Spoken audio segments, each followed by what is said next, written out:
벨라 아이젠버그는 유대인이라는 이유로 2차 세계대전 때 아우슈비츠에 끌려가게 되었습니다.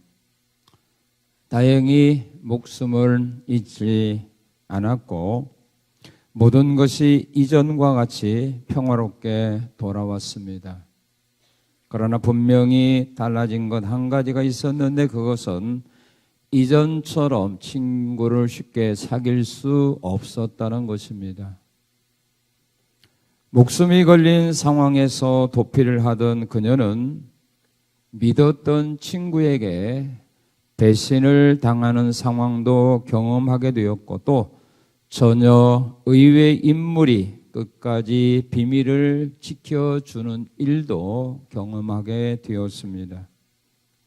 그리고 이런 경험을 하면서 수용소에서 해방된 뒤에는 누군가를 만날 때 이 사람은 나를 숨겨줄 수 있을까라는 생각을 하게 되면서 쉽게 사람을 믿을 수 없게 되었다고 합니다.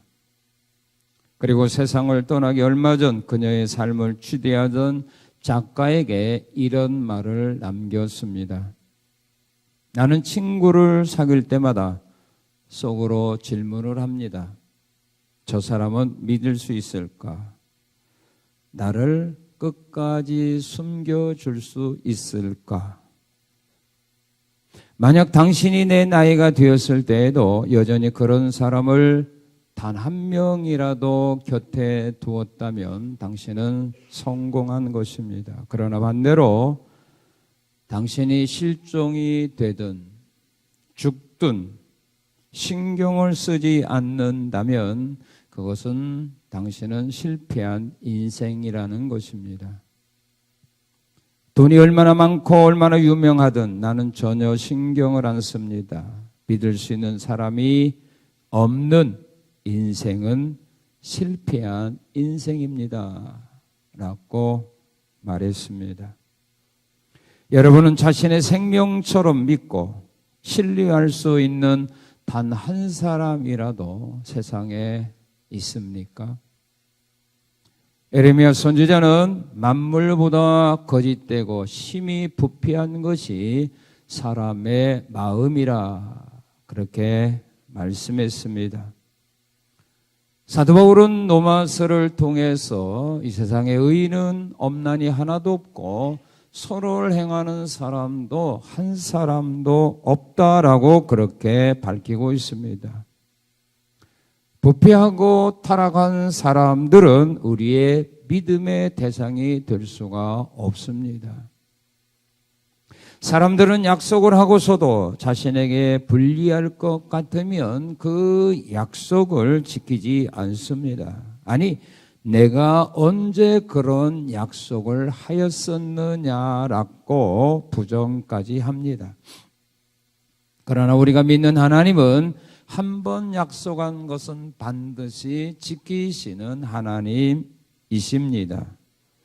믿음의 조상 아브라함은 하나님께서 주신 약속의 말씀을 믿을 수 없는 상황에서도 의심하지 않고 믿었습니다. 하나님은 아브라함의 그런 믿음을 보시고 의로 여겼다고 말씀합니다.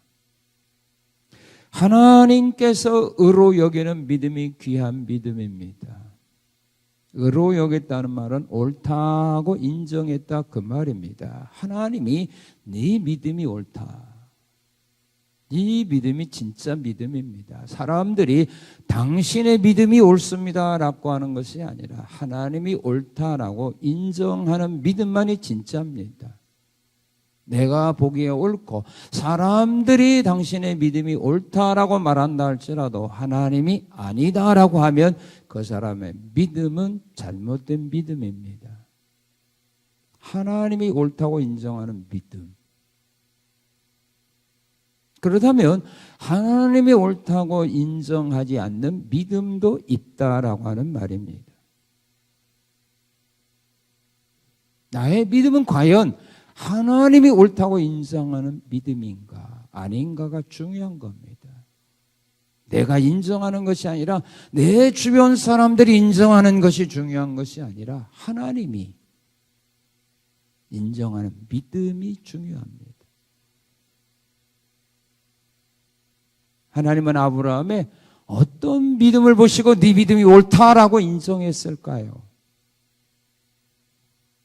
하나님이 오늘 나의 믿음을 보시고 과연 하나님께서 아브라함처럼 내가 보니 네 믿음이 옳다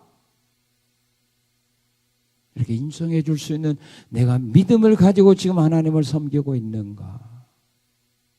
우리 자신을 한번 반성해 보자 이 말입니다.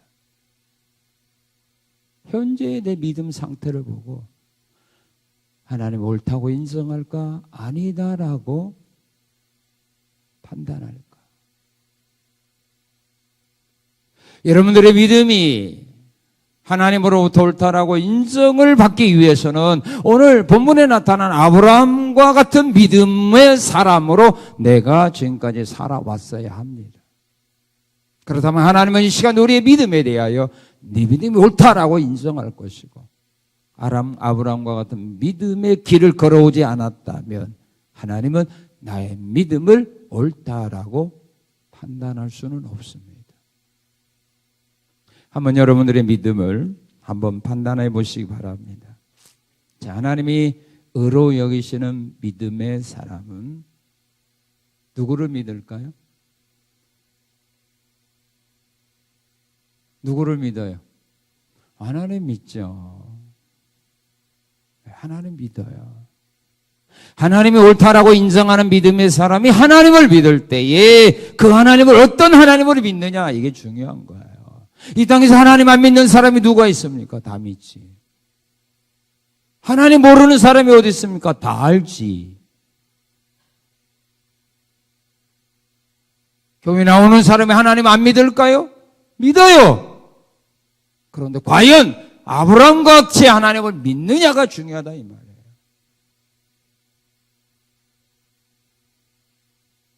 여러분들의 주변에 있는 사람 여러분들 사람으로 믿죠? 대답을 안 해. 사람으로 믿어요? 동물로 믿어요? 그런데 중요한 것이 뭐예요? 어떤 사람 믿느냐가 중요하지. 사기꾼으로도 믿는 거예요. 여러분 사기꾼으로 믿으면, 나쁜 사람으로 믿으면, 도둑놈으로 믿으면 좋아요? 이 세상에 하나님 다 믿어요. 근데 어떤 하나님 믿느냐? 아브라함이 하나님을 믿었는데 어떤 하나님을 믿었을까? 아브라함은 하나님으로부터 의로 여기시는 믿음의 사람은 하나님 믿는데 어떻게 믿느냐 하면 이 하나님은 믿었어요. 아브라함은 이렇게 믿었어요. 그걸 하나님 의로 여겼어요. 네가 옳다. 네 믿음이 맞다. 그렇게 인정했습니다. 자, 오늘 본문 17절을 우리 한번 같이 읽겠습니다. 17절 시작.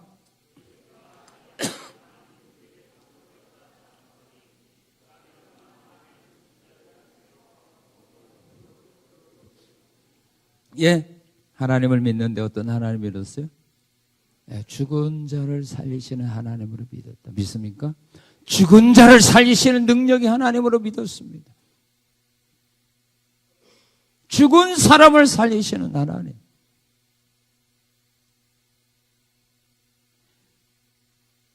죽은 자를 살리시는 하나님으로 믿는 사람의 믿음 속에서 나타나는 열매가 있어요.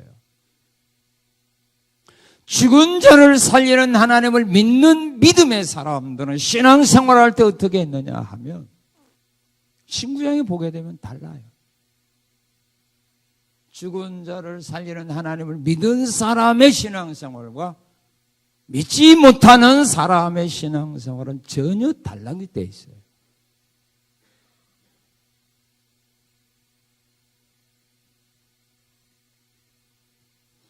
죽은 자를 살리시는 하나님을 믿었던 믿음의 사람들은 하나님의 말씀에 순종할 때 어떻게 순종하느냐? 확신을 가지고 말씀에 순종해요. 이게 달라요. 히브리서 11장 17절에서 19절을 보게 되면 하나님은 아브라함에게 이삭을 번제물로 드리라고 시험을 했습니다. 그때에 아브라함은 그 하나님의 시험을 받았을 때에 이삭을 창세기 22장에 보면 이삭을 하나님께 번제물로 드리는 과정을 보게 되면 아브라함은 전혀 망설이는 모습이 없어요. 눈치 보는 모습이 없어요. 시간을 끄는 모습이 보이지 않아요. 아침에 일찍 일어나서 하나님 명하신 곳으로 가서 하나님 명하신 곳에 이르자 제단을 쌓고 또한 자기 아들을 결박하고 단 위에 올려놓고 칼을 손에 잡고 죽이려고 했어요. 망설이지 않았어요. 하나님의 말씀에 순종하는 일에 대해서 그는 조금도 망설임이 없이 그 말씀에 순종해요. 어디서 이런 믿음이 있었느냐? 히브리서 11장 17절 19절에 보면 내가 이삭을 하나님의 말씀대로 죽여서 하나님께서 원하는 번제를 드린다 할지라도 하나님은 내가 죽인 이삭을 살려서라도 하나님이 나에게 약속하신 말씀을 이룬다는 거예요. 그 약속이 어떤 약속이냐면 하나님은 이삭이 네 씨라고 말했어요.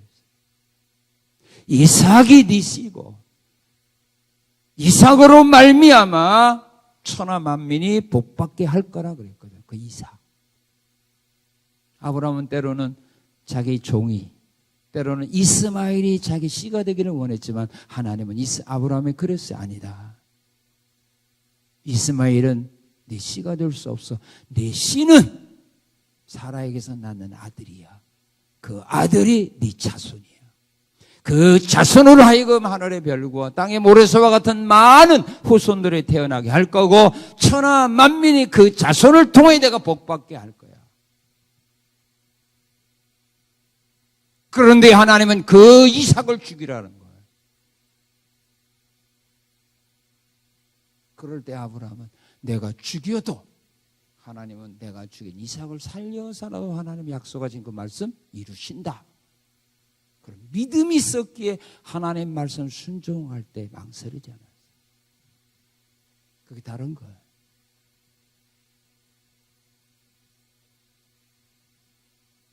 오늘 우리가 왜 하나님의 말씀대로 순종하는데 머뭇거리는가? 왜 망설이는가? 내가 말씀대로 살다가 말씀 지키다가 내가 죽이면 그걸로 끝장이다라고 생각하기 때문이다.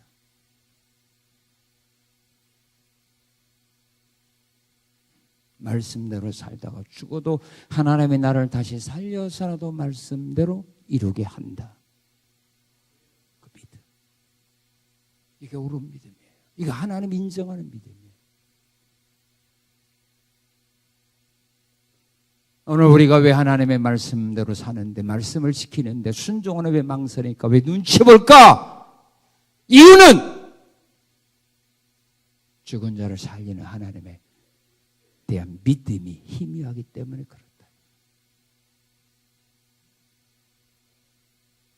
그리고 죽은 자를 살리는 하나님의 그 능력을 믿는 믿음의 사람들은 사람이 죽었어도 그들은 소망을 가지고 살았어요.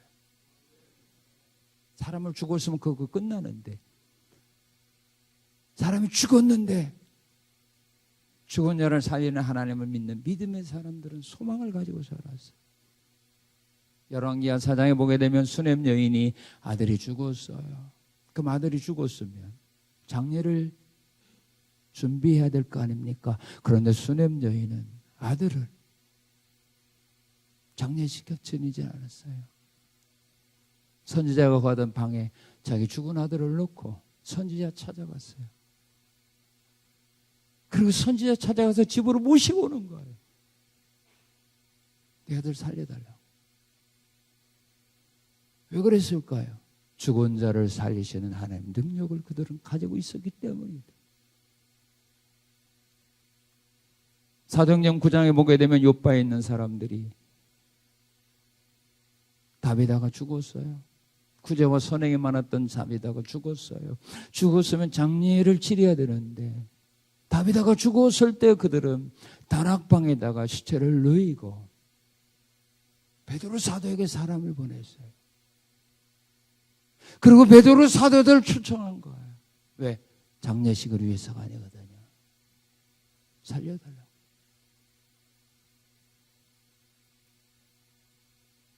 베드로가 와서 죽은 다비다 시체 앞에 기도하고 살리지 않았어요. 이게 죽은 자를 살리는 하나님을 믿는 믿음의 사람들의 삶이었다 이거죠. 절망 가운데서도 소망을 포기하지 않는 믿음.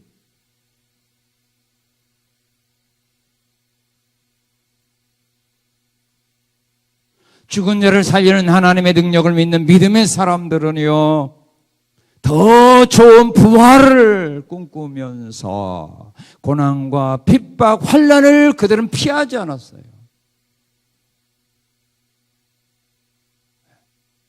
히브리서 11장 35절에 보게 되면 더 좋은 부활을 바라보았던 사람들이 악형을 받되 피하지 않았어요. 왜? 고난받는 자에게 더 좋은 부활이 있다는 믿음이 있었기에. 부활은 똑같은 거 아닙니다. 고린도 15장에 보게 되면 부활의 영광이 다 다르다고 말했어요. 해와 영광, 달의 영광, 별의 영광, 또한 별들 가운데서도 영광이 다르다고 말했어요. 부활은 하지만 똑같지 않아요. 영광이 달라요. 부활하는 모습이 다르다 이 말이에요. 그래서 더 좋은 부활을 꿈꿨던 소망했던 사람들은 더 좋은 부활을 얻기 위하여 그들은 십자가의 고난과 아픔과 고통이 와도 피하지 않았어요.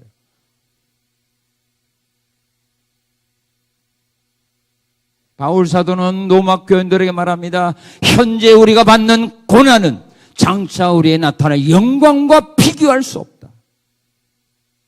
우리가 예수의 이름으로 얼마나 많은 고난과 핍박을 받느냐에 따라서 영광이 다르다 이 말이에요. 부활하는 모습이 다르다 이 말이에요. 이걸 진짜 여러분들이 믿는다면, 더 좋은 부활을 여러분들이 정말로 소망한다면 고난을 피하는 어리석음을 우리가 범하지 않는 겁니다. 그런데 그걸 안 믿으니까 편안하게 예수 믿으려고 하는 거예요. 십자가 벗어버리고 예수 믿으려고 하는 거예요. 욕 안 먹으려고 하는 거예요. 손가락질 안 당하면서 신앙생활하고 사명 감당하려고는 왜 그런 마음 속에서 사느냐? 부활을 안 믿기 때문에 그래요.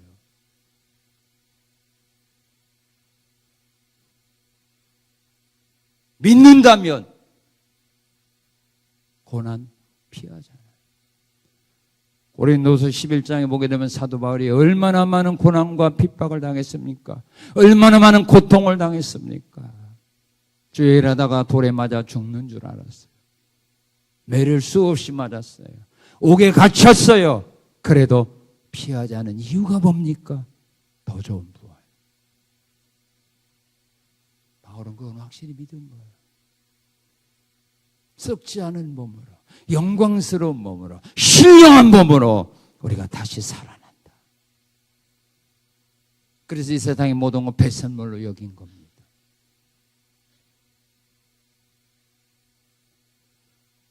요게 죽은 자를 살리는 하나님을 믿는 믿음의 사람들 삶 속에 나타나는 열매라 이 말이에요. 말로 누가 안 믿어요?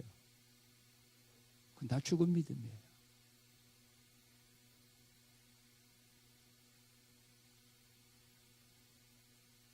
우리는 다시 살아날 거 아닙니까? 믿습니까? 그걸 믿는다면 더 좋은 부활, 더 좋은 영광의 부활, 기왕이면 그것이 더 좋은 거 아닙니까? 그것은 그냥 원함으로 이루어지는 거 아닙니다. 기도하는 자에게 임하는 거 아닙니다. 그리스도의 이름으로 고난과 핍박을 받은 자, 십자가를 지고 주님의 뒤를 따라간 자. 그래서 바울이 자랑한 거 뭡니까? 내 몸에 그리스도 흔적이 있다. 왜 바울이 그런 흔적을 가지고 주님의 뒤에 따라갔습니까? 더 좋은 부활. 그걸 믿었기 때문에 그래요. 영혼만 구원받는 것이 아니라 내 육체도 부활한다. 그걸 믿었기 때문에 그래요. 그런데도 오늘 얼마나 많은 사람들이 십자가를 벗어버립니까? 왜 고난을 싫어합니까? 왜 핍박을 싫어합니까? 왜 편안하게 예수 믿으려고 합니까? 이유는 부활을 확실하게 믿는 믿음이 없어서, 더 좋은 부활에 대한 소망들이 없어서 그렇다, 그 말입니다. 하나님의 의로 여기는 믿음은 죽은 자를 살리는, 이 하나님을 믿는 믿음의 사람이에요.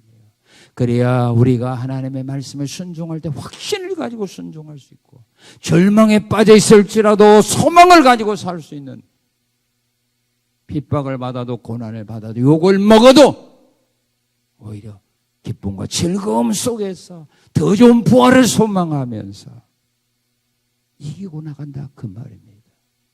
그래서 우리 예수님 말씀했잖아요. 의를 위하여 핍박을 받는 자가 복이 있으니 기뻐하고 즐거워하라.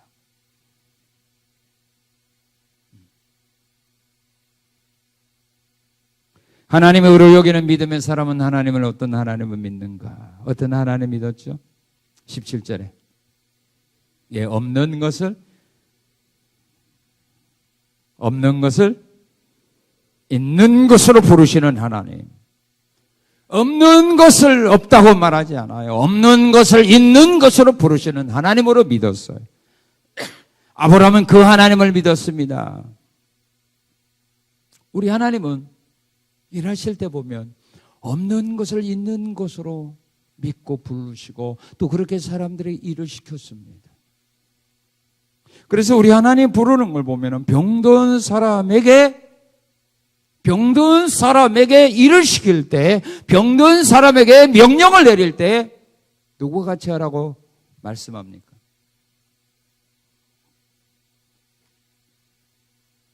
병든 사람, 우리는 환자를 환자답게 대우해 주죠. 대답을 안 해. 말하기 싫어요? 듣기 싫어요? 여기서 끝나요? 자, 여러분은 환자를 환자답게 대해요? 환자를 건강한 사람답게 대해요? 만약에 환자를 환자답게 대하지 않으면 주변 사람들한테 칭찬받아요? 욕먹어요? 욕먹어요. 근데 우리 하나님은 환자를 환자답게 대한 일이 없어요. 우리 예수님 앞에 나오는 사람들에게 예수님 환자를 대할 때 뭐라고 명령하냐면 건강한 사람에게 내린 명령을 해요. 건강한 사람들이 할 수 있는 일을 환자에게 주님은 명령했어요. 왜? 우리 하나님은 없는 것을 있는 것으로 부르시는 하나님이라고 말했잖아요. 중풍병자가 왔어요. 근데 우리 예수님 뭐라고 말해요? 일어나. 그렇죠. 일어나. 내 침상 가져가. 누구한테 할 수 있는 말이에요? 건강한 사람한테 하는 말이에요. 회당에서 한편 손 마른 사람이 왔어요. 그 한편 손 마른 사람에게 우리 예수님 뭐라고 말했어요? 네 손을 내밀라. 그 건강한 사람에게 하는 말입니다. 그런데 우리 예수님 그 한편 손 마른 사람, 손이 많아서 필 수가 없는 사람에게 말씀합니다. 네 손 내밀어. 베데스다 연못가에 38년 된 환자에게 주님이 말합니다. 일어나 내 침상 가지고 가. 38년 동안 한 번도 일어나지 못한 환자에게 우리 예수님은 건강한 사람에게 말할 수 있는, 할 수 있는 일을 시킵니다. 일어나라. 네 침상 가져가라.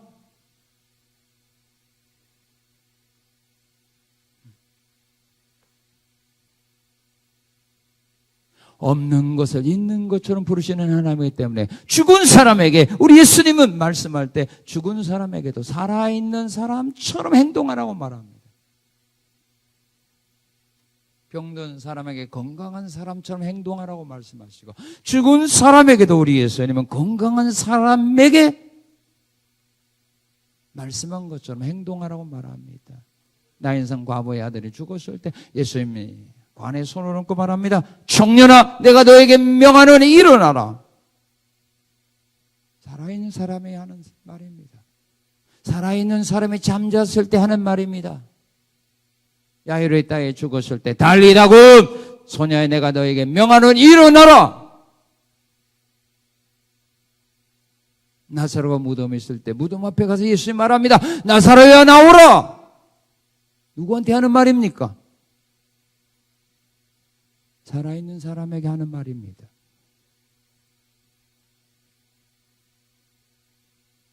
살아있는 사람에게 하는 말입니다. 살아있는 사람들에게 우리가 명령하는 명령을 예수님이 주고 있는 사람에게 그렇게 명령합니다.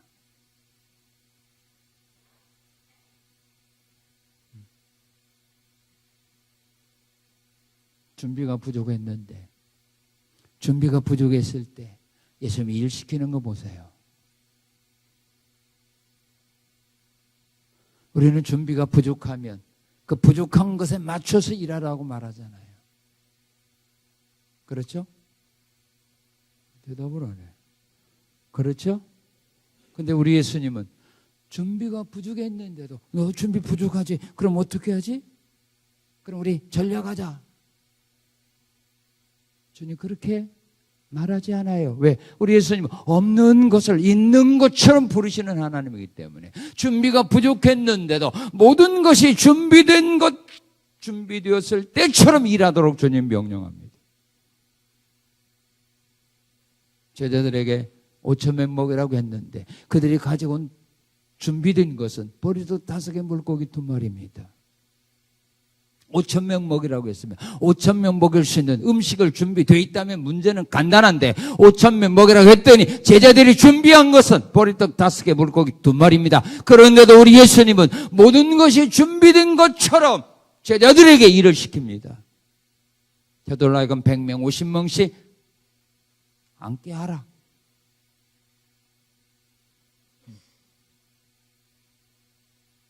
준비도 안 되면서 떡도 없으면서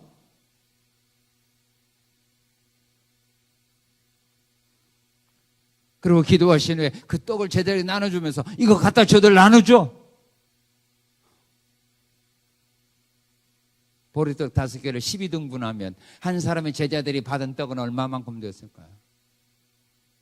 상상 한번 해보세요.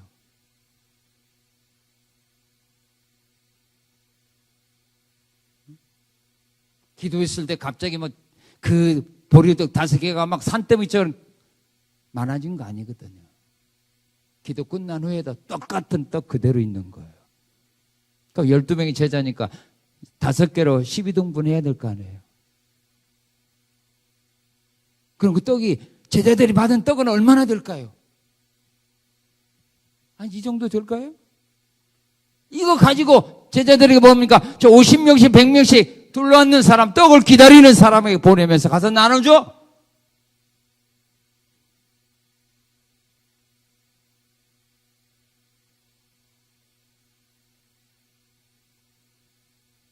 주님은 부족해도 모든 것이 준비된 것처럼 그렇게 여기고 그렇게 주님은 일하고 그렇게 일을 시켰다 이 말이에요. 왜? 모든 일이 믿음대로 되는 거 아닙니까? 하나님께 기도했으면 되어진 줄을 믿고 예수님은 그대로 실행한 거예요. 그럴 때 거기에 기적이 일어난 거예요.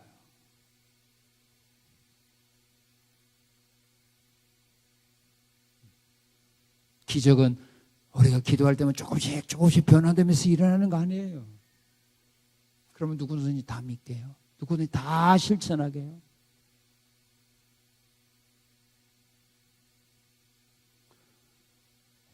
이런 믿음의 사람들이 없는 것을 부르시는, 있는 것으로 부르시는 하나님을 믿는 믿음이에요. 이 믿음 내게 있느냐 이거예요. 이 하나님을 내가 진짜 믿느냐 이 말이에요.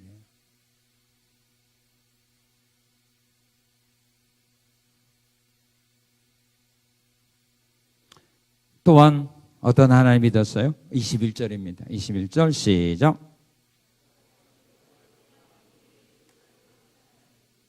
예. 하나님께서 약속하신 것은, 하나님이 약속하신 것은 누가 이룬다? 믿습니까? 여러분이 정말 이런 믿음이 있습니까?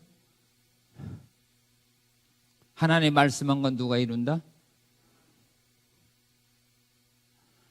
그런데 왜 우리가 하나님 말씀을 들었을 때 나 그대로 못해요, 나 그럴 믿음이 없어요, 왜 그런 말이에요? 하나님 말씀한 거 하나님이 이룬다면서.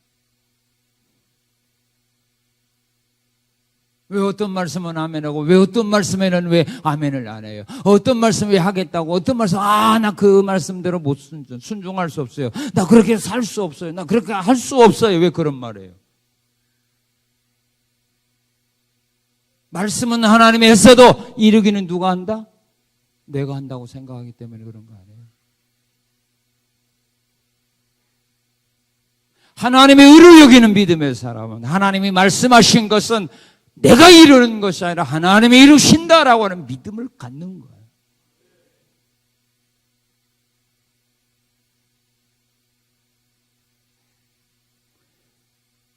하나님이 약속하신 것을 하나님이 이루시는 것으로 믿는 믿음을 왜 우리가 가져야 되느냐 하면은 하나님은 신실하신 하나님이기 때문에 그렇습니다.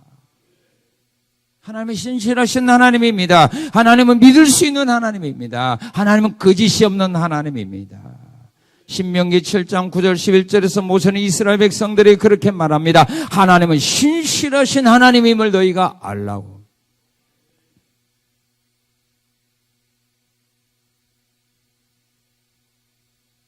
하나님은 한번 약속한 것은 끝까지 지키시는 하나님입니다. 레위기 26장 44절에서 이스라엘 백성이 원수의 땅에 있을지라도 하나님 그들을 버리지 않고 그들을 미워하지 않고 아주 멸망시키지 않고 그들과 맺은 언약을 폐하지 않을 거라고 말합니다. 하나님 비록 이스라엘 민족이 범죄하여 이방 나라의 포로가 되어 끌려가 있을지라도 하나님은 그들을 버리지 않고 아주 멸하지 않고 그들과 맺은 언약을 절대로 폐하지는 않는다 이거예요. 왜? 아브라함과 약속한 그 약속 끝까지 지켰다 이거예요. 그리고 하나님은 거짓말할 줄을 모르는 하나님이에요. 하나님은 거짓말 안 합니다. 사람처럼 거짓말하지 않습니다. 그러니까 하나님이 약속한 것은 하나님이 꼭 지킵니다. 왜? 하나님 거짓말을 못해요. 그리고 하나님은 능력이 많기 때문에 하나님은 약속하면 지킵니다. 우리는 약속을 하고도 못 지킬 때가 너무 많아요. 왜요? 능력이 없어서 그래요. 약속을 지킬 만한 힘이 없어서. 그래서 못 지킬 때가 많아요. 능력만 있다면 약속대로 살아요. 자녀들 약속 지킬 수 있어요. 근데 부모가 자녀한테 약속하고도 못 지켜요. 왜요? 능력이 없어요. 돈이 없어요. 그래서 못 지키는 거예요.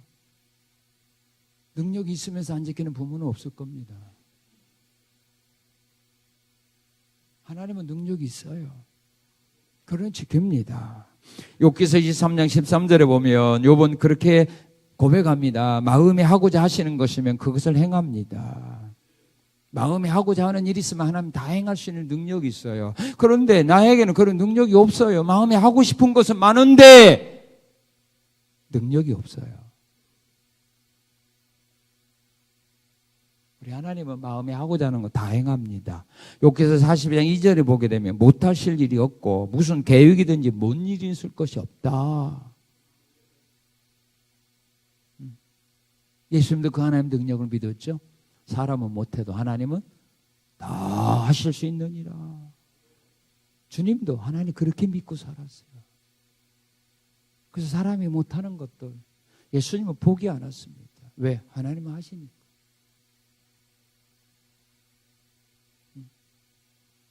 오늘 우리가 과연 이 하나님 믿느냐 이거야.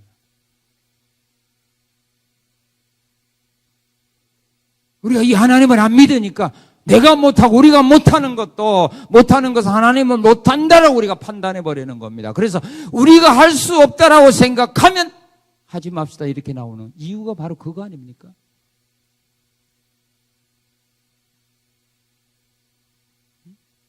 우리가 할 수 있으면 합시다. 우리가 할 수 없다라고 판단이 되면 이건 못합니다. 그래요. 오늘 우리는 너무 모순적인 신앙생활을 하고 있는 겁니다. 정말 우리가 하나님의 능력을 믿고 의지하고 나갈 때 하나님을 안 믿어요. 불신자들입니다.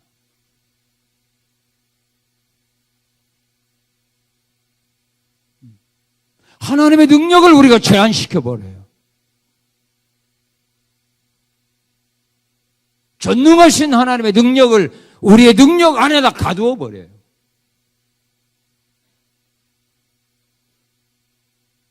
넓은 물에서 마음대로 헤엄치고 다닐 수 있는 고기들을 우리가 마치 어항 속에 가두어 버리듯이 전능하신 하나님의 능력을 내 능력 안에 가두어 버려요. 그리고 그 이유는 인정을 안 해요.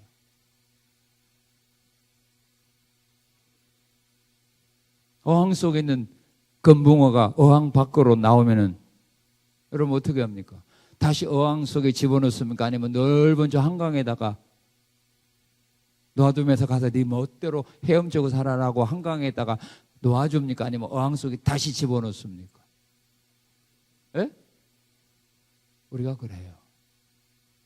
하나님의 전능하신 능력을 내 생각 안에 언제나 가두어 버려요. 다른 사람이 그걸 깨트리면은 다시 가둬 버려버려요.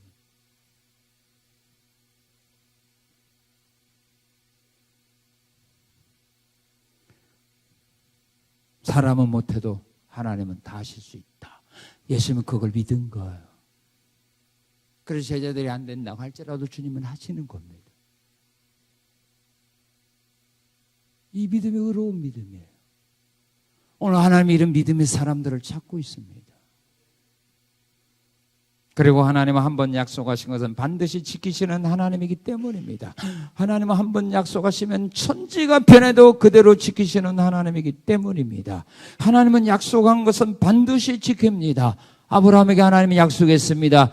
네가 네 후손들이 이방인에서 개개되어 400년 동안 어려움과 고통을 당할 거다.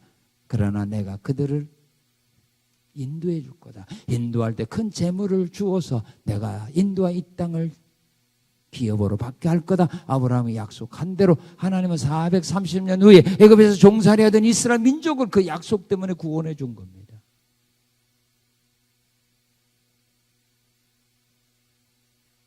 하나님은 야곱에게 약속한 대로 내가 다시 너를 이 땅으로 돌아오게 할 거다. 그 약속대로 다시 돌아오게 한 겁니다. 다윗에게 이스라엘의 왕이 된다고 하는 그 약속을 하나님은 지켰습니다. 요셉에게 해와 달과 11별이 너 앞에 절하게 할 거다. 그 약속 하나님은 지켰습니다. 그 약속을 다윗이, 그 약속을 요셉이 스스로 이룰 수 있는 능력 그들에게 없었습니다. 그런데 하나님이 약속했기 때문에 그걸 지키신 겁니다.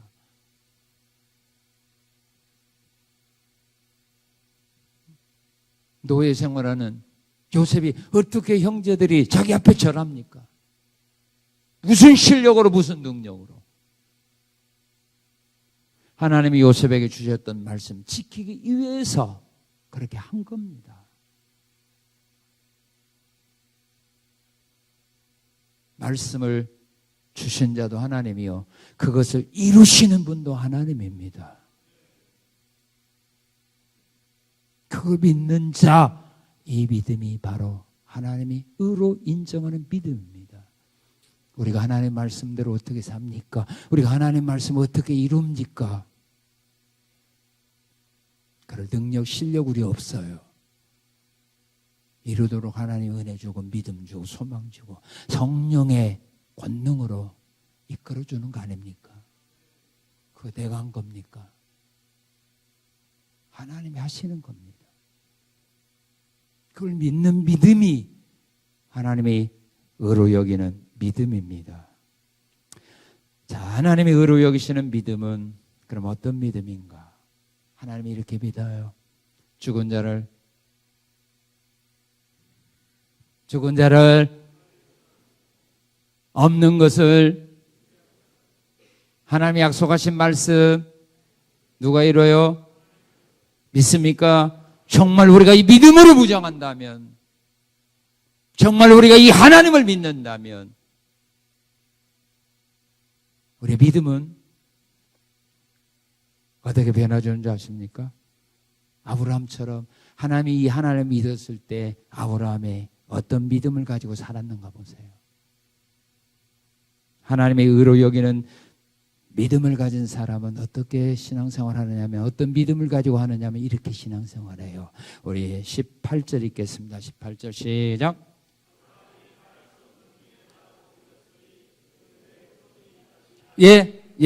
바랄 수 없는 중에 바라고 믿는 믿음입니다. 바랄 수 없는 중에 바랐어요. 누가복음 1장 26, 38절에 보아도 마리아에게 천사가 나타나서 말합니다. 네가 잉태하여 아들을 낳을 거다. 그때 마리아는 나는 사내를 알지 못합니다. 아니야, 네가 잉태하는 것은 사내를 통하여 잉태하는 거가 아니라 성령으로 잉태되는 거야. 처녀가 잉태하여 아들 낳는다? 이건 바랄 수 없는 일입니다. 그런데 마리아는 그걸 바라보았습니다. 하나님의 말씀이기에. 바랄 수 없는 중에 바라보고 소망하는 겁니다. 그게 믿음입니다.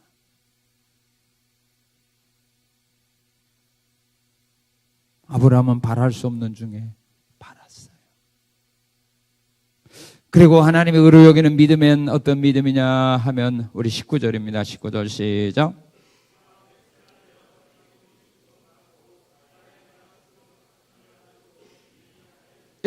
말씀을 이룰 수 없는 자신들임을 알고 있으면서도 믿음이 약해지지 않았습니다.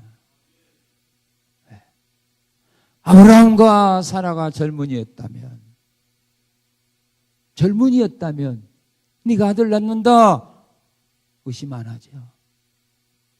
그런데 이미 하나님이 그들에게 주시는 이 말씀을 그들은 믿을 수 없는 상황이었습니다. 그 말씀을 이룰 수 없는 이미 나이였습니다. 아브라함도 아내도 이미 아이를 낳을 수 없는 그런 사람들이었습니다. 그걸 본인들이 알아요, 몰라요? 알아요, 몰라요? 알아요, 몰라요? 알아요. 아브라함도 알고 사라도 알아요. 아이 낳을 수 없다고. 그런데 하나님이 1년 후에 아들 낳는다. 그걸 바라보았고 그 다음에 그 말씀을 이룰 수 없는, 말씀이 자기들의 삶 속에서 이루어질 수 없다는 것 본인들이 알고 있으면서도 하나님이 주신 그 말씀에 대한 믿음이 약해지지 않았다는 말.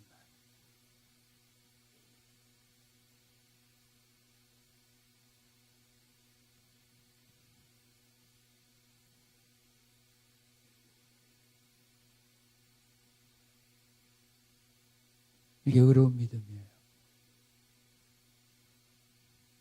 말씀을 이룰 수 없는 자신을 알면서도 하나님의 말씀을 주시면 그 말씀에 대해서 의심하지 않고 흔들리지 않는 믿음. 왜 그렇죠? 왜 말씀을 이룰 수 없는 자신들인데도 왜 믿음이 약해지지 않고 그걸 바라보고 믿었죠?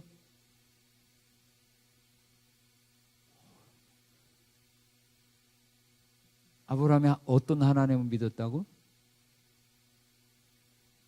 아브라함이 어떤 하나님 믿었다고? 하나님이 주신 말씀은 누가 이룬다? 그거 믿으니까 그 하나님을 믿으니까 이런 믿음의 열매가 나타나는 거예요. 만약에 하나님이 나에게 주신 말씀은 우리가 이루어진다라고 말한다면은 아브라함과 사라는 죽어도 그 말씀 못 이루어요. 그런데 하나님 주신 말씀, 하나님이 이루신다라고 하는 그 믿음이 있었기에, 그 하나님을 믿었기에 자신의 하나님 말씀을 이룰 수 없는 할머니, 할아버지임을 알면서도 믿음이 흔들리지 않았다. 그리고 20절 읽겠습니다. 20절 시작.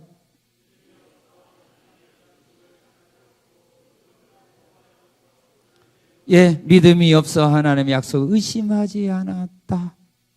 하나님의 약속하신 것에 대해서 의심하지 않았다. 아들 낳게 한다는 거 의심하지 않았다.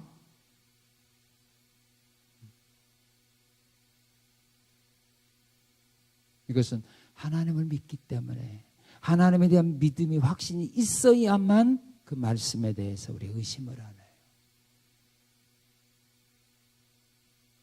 하나님이 주신 말씀 하나님이 반드시 이룬다 라고는 믿음이 흔들리지 않느냐니까 하나님이 주셨던 말씀 의심하지 않았다.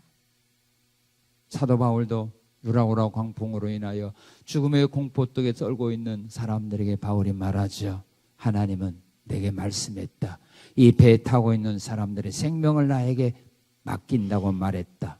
화물은 손해가 있어도 사람은 한 사람도 죽지 않는다고 하나님 나에게 말씀했다. 나는 그 하나님을 믿는다. 하나님이 내게 말씀하신 그대로 되리라고 나는 그 하나님 믿는다. 말씀대로 이루어질 희망이 안 보였지만 바울은 하나님이 주셨던 말씀 그대로 하나님이 자신들의 생명을 살려준다는 사실에 대하여 의심하지 않았어요. 이게 믿음이에요.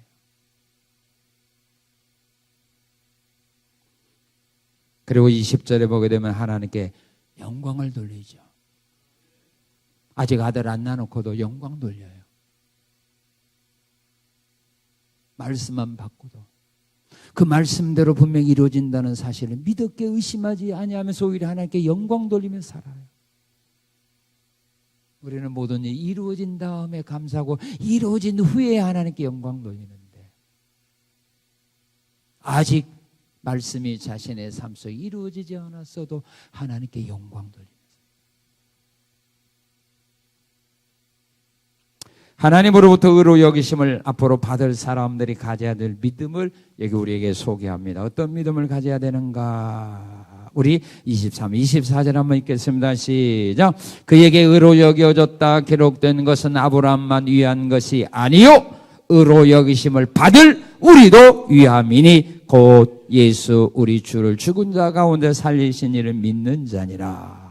앞으로도 하나님으로부터 의로 여기심을 받을 사람들이 가져야 될 그 믿음이 어떤 믿음이냐 하면 24절에 보니까 예수 그리스도를 죽은 자 가운데서 살리신 하나님을 믿는 믿음이 바로 하나님의 의로 여기는 믿음의 사람이라 그 말입니다. 그래서 예수님의 제자들이 증거한 것이 뭡니까? 너희가 죽였던 그 예수를 하나님이 살리셨다.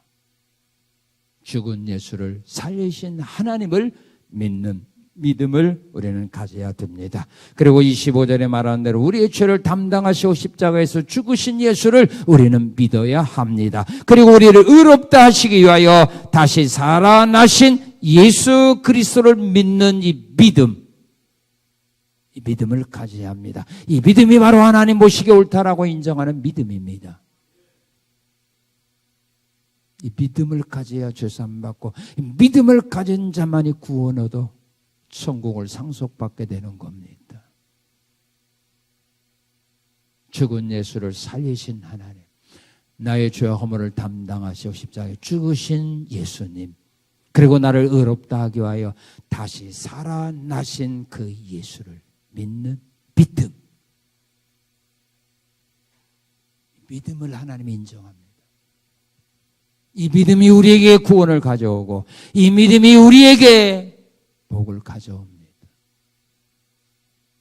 이 믿음이 없이는 하나님을 기쁘게 할 수가 없습니다. 아브라함은 죽은 자를 살리는 하나님을 믿었습니다. 많은 믿음의 선지자들은 이 하나님을 믿고 살아갔습니다. 더 좋은 부활을 소망하면서 고난을 피하지 않았습니다. 오늘 어리석게도 많은 사람들은 편하게 예수 믿으려고 합니다. 일을 하되 편하게 하려고 합니다. 그날에 후회할 겁니다. 그날에 일을 갈 겁니다. 우리 성전의 성도들은 그런 후회하는 길을 걷지 마시기 바랍니다. 더 좋은 부활을 믿음으로 소망은 바라보며 나가는 자 되기 바랍니다. 십자가 벗어버리지 말고 지고 가십시오. 어차피 주님의 뒤를 따라가는 길은 십자가의 길입니다. 사람들이 욕먹는 길입니다. 그래야 여러분들이 그날에 후회하지 않습니다. 더 좋은 부활이 있는 줄 몰랐다가 그날에 후회하지 말고 더 좋은 부활에 대한 믿음과 소망 가지고 그 부활을 향하여 고난받는 그 길을 걸어가서 더 좋은 부활의 영광에 동참하는 그런 우리의 성산의 아름다운 성도들의 신앙생활 되시기를 주님의 이름으로 축원합니다. 감사합니다. 감사합니다. 감사합니다. 하나님이 의로 여기는 믿음이 어떤 믿음인가 오늘 말씀을 통하여 우리에게 깨우쳐 주셔서 감사합니다. 믿음의 조상 아브라함이 걸어갔던 그 길, 그의 후손인 우리들도 힘있게 따라갈 수 있도록 말씀 주셔서 감사합니다. 말씀대로 이루어질 수 있도록 하나님 함께 하시고 역사하시고 인도해 주신 감사드리며 예수님 이름으로 기도합나이다. 아멘.